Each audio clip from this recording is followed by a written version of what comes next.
Assalamualaikum warahmatullahi wabarakatuh. Kembali lagi di channel saya, Soal Sepatu Ajaib. Tentunya channel yang selalu membahas dan mengupas tuntas tentang perbaikan sandal dan perbaikan sepatu ya. Di kesempatan video kali ini saya ada sepatu fan ya.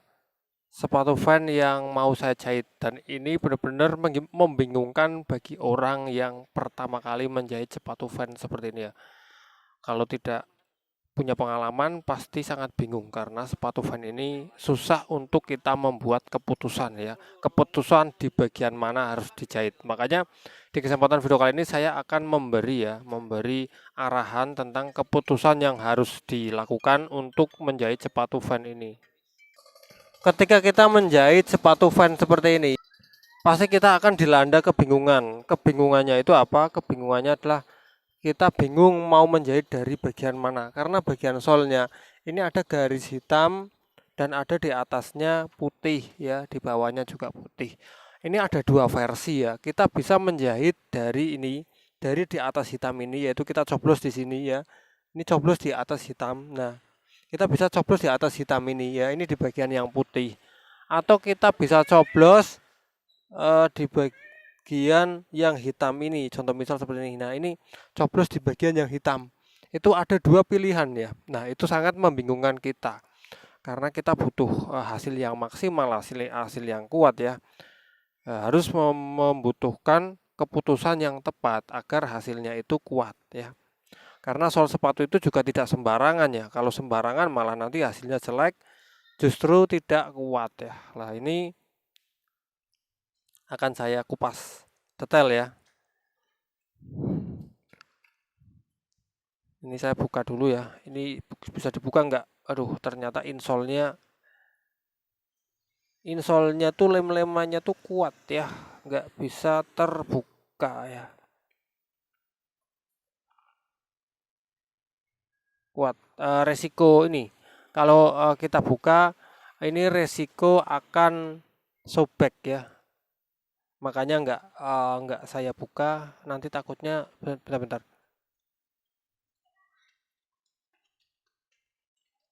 Ya, dia risiko sobek. Saya nggak berani buka. Dan ini untuk pengerjaannya saya membutuhkan dua benang. Yang pertama benang putih, yang kedua benang hitam. Bukan berarti kedua benang ini kita pakai ya, tapi kita harus pilih salah satu. Kalau ternyata kita dominan akan jahit putih, kita pakai benang putih. Kalau akan jahit pakai hitam, kita pakai benang hitam ya. Dan sebenarnya sah-sah saja sih, boleh-boleh saja menjadi bagian area hitam ataupun putih. Tapi yang jelas kita harus melihat bahannya dulu, melihat dari sepatunya dulu. Ini kalau saya lihat ya, sepatunya itu solnya itu terlalu tipis ya, terlalu tipis, dan juga sudah ada lem yang mengelupas ya. Ini juga sudah saya lem ulang ya, sudah rapat lagi. Tadinya di bagian sini tuh dia mangap lepas ya. Ini sudah saya lem, sudah bagus, sudah rapi kembali. Dan untuk menjahitnya kita akan mengambil ya, saya akan mengambil di bagian yang hitam ini, di tengah hitam. Alasannya apa? Alasannya adalah yang pertama dari kekuatannya. Kalau kita jahit dari atas ini, jaraknya ke atas itu dia terlalu tipis ya. Terlalu tipis. Kalau solnya tebal, nggak apa-apa, nggak masalah.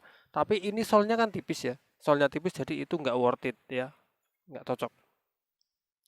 Nah, kenapa saya memilih di bagian yang hitam? Padahal ini jaraknya agak jauh. Karena yang pertama itu ya, menanggulangi agar si sol ini nantinya tidak cepat sobek ya. Menanggulangi si sol ini agar tidak cepat sobek, itu yang pertama. Yang kedua, ini kan warnanya hitam ya. Ini warnanya hitam, jadi dia apa ya? Jadi dia bisa meredam ya, meredam warna benang ya. Warna benang. Jadi warna benangnya itu nanti dia akan menyesuaikan hitamnya ini ya. Kita coba saja ya, kita coba contoh saja. Kalau benang putih kan semakin lama semakin pudar. Bahkan kalau benang putih itu lama-lama bisa menguning ya. Tapi kalau benang hitam seperti ini enggak ya. Ini walaupun sudah lama tapi benang warnanya itu enggak kalah dengan warna debu, ataupun nggak kalah dengan kalau dicuci basah itu nanti warnanya nggak berubah ya. Nah, ini saya mulai di bagian yang warna hitam ini. Kenapa saya pede di bagian warna hitam ya, karena dari pengalaman yang sudah selama ini saya dapatkan ya. Nah, ini untuk spasinya juga kita tidak boleh rempet banget ya. Jadi ya, saya menjadi di bagian hitam ini. Dan yang seperti yang saya bilang ya, nanti benangnya itu nggak akan terlihat, tuh ya. Ini walaupun sudah dijahit itu benangnya nggak akan terlihat karena di bagian area yang warna hitam ya. Nah, seperti ini. Tapi kalau solnya itu tebal ya, kalau solnya itu tebal, kita boleh ya, silahkan mau dijahit di warna yang putih nggak apa-apa ya. Nah ini.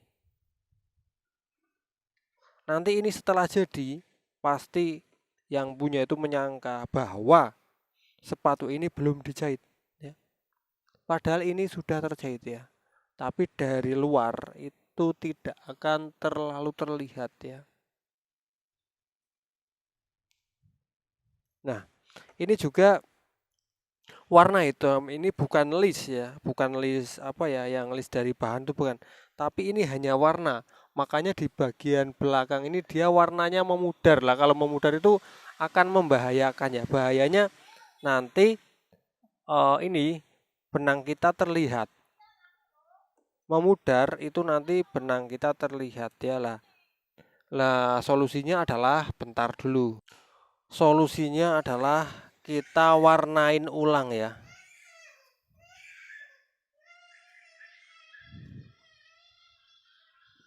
Solusinya kita warnain ulang dengan apa? Mewarnai ulang ini dengan spidol ini. Nah, ini saya pakai Snowman Permanent Maker ya. Nah, ini kita warnain ulang ini karena ini juga awalnya diwarnai ya. Jadi kita bisa warnai ulang seperti ini ya. Sehingga menjadikan hitam pekat lagi di sini ya. Ini menjadi hitam pekat lagi karena kita warnai ulang. Nah, ini ya. Ini sudah hitam pekat lagi untuk bagian ya. Nah, ini. Ini sudah keren ya. Nah, untuk bagian yang ini warnanya hilang ya tuh ya. Warnanya hilang lah. Kita bisa warnai lagi pakai spidol seperti ini ya. Kita bisa warnai lagi ya. Nah, seperti itu ya. Jadi warna hitamnya kembali ada ya. Ini dia. Warna hitamnya dia kembali ada karena kita warnai lagi ya. Jadi caranya seperti itu, nggak usah bingung-bingung ya, karena kita juga punya peralatan dan perlengkapan yang mumpuni untuk mengerjakan sepatu Vans ini ya.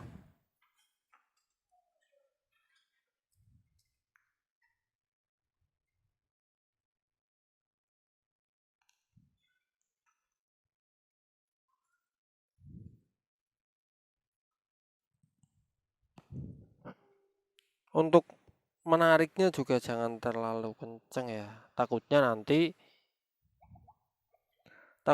dia akan mengecil sepatunya ya.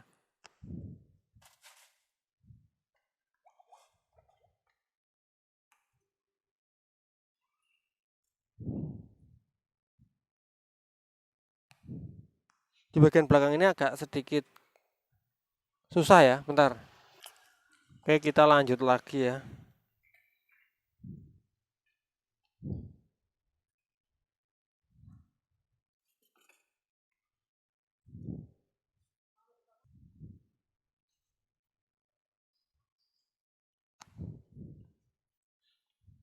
Ini benar-benar solnya tuh kayak empuk banget ya kalau kita tadi mulai di bagian yang putih bahaya.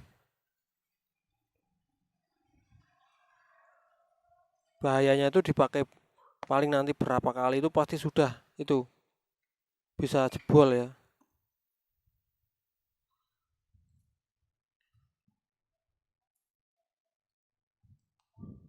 Makanya bagi kawan-kawan yang pemula yang baru belajar menjahit ya, tentunya sepatu-sepatu seperti ini kan banyak dimiliki ya. Nah itu saya himbau agar hati-hati ya, jangan salah memperbaiki. Atau kalau mau dibawa ke tukang sol sepatu juga bisa request dulu ya, jangan jangan mau asal dicoblos saja ya. Takutnya nanti hasilnya nggak maksimal. Dibawa ke tukang sol lagi kalau mau diperbaiki lagi juga sudah nggak bisa ya, karena yang namanya sol sepatu seperti ini adalah melukai ya, atau mencoblos bagian sepatu ya, bagian solnya. Ketika sudah dicoblos seperti ini nggak bisa dikembalikan lagi ke bentuk semula ya, nggak bisa dikembalikan lagi ke bentuk semula.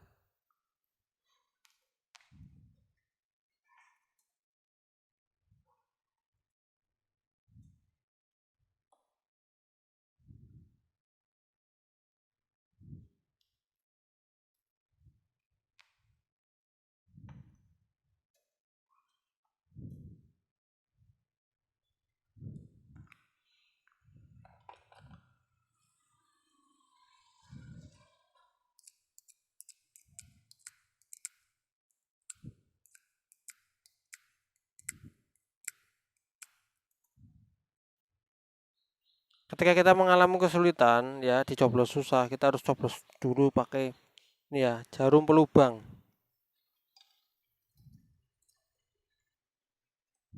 Oke ya, ini juga sudah kita coblos pakai jarum pelubang.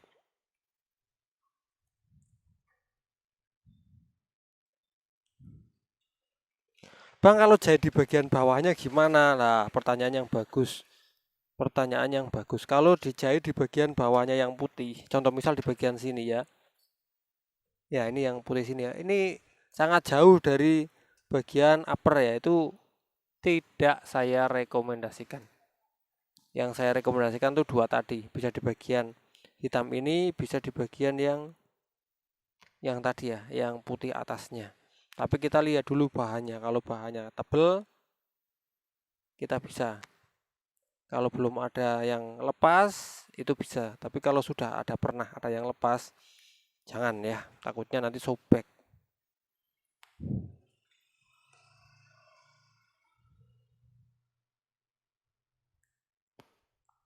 Gampang kok untuk menjahit sepatu seperti ini ya. Yang kelihatannya susah tuh kelihatannya saja, tapi aslinya enggak. Aslinya gampang banget. Cuman ini sayangnya insole nggak bisa dilepas ya, nggak bisa terlepas. Jadi saya agak harus menjaga insole agar tidak terjahit. Dan kawan-kawan lihat perbedaan antara yang sudah dijahit dan yang belum ya. Tidak terlalu terlihat banget ya. Karena hitam dipadukan dengan itu ya. Yang sudah dijahit dan ini yang belum ya. Ini hitamnya nggak terlalu terlihat banget ya.